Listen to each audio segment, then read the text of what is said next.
এই খেলার নিয়ম হয়েছে চোখে চোখ রেখে গেলাম।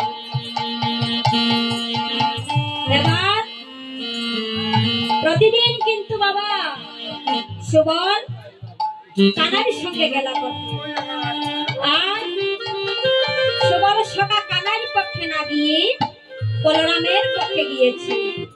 কেন? আজ সুবল সকা মনে মনে ভাবছে আমার হারলো ভালো জিতলো ভালো, কাদেরই বি চিকন কালো। সুবল সেই বলে আজ কানারির পক্ষে না গিয়ে দাদা বলরামের পক্ষে গিয়েছে।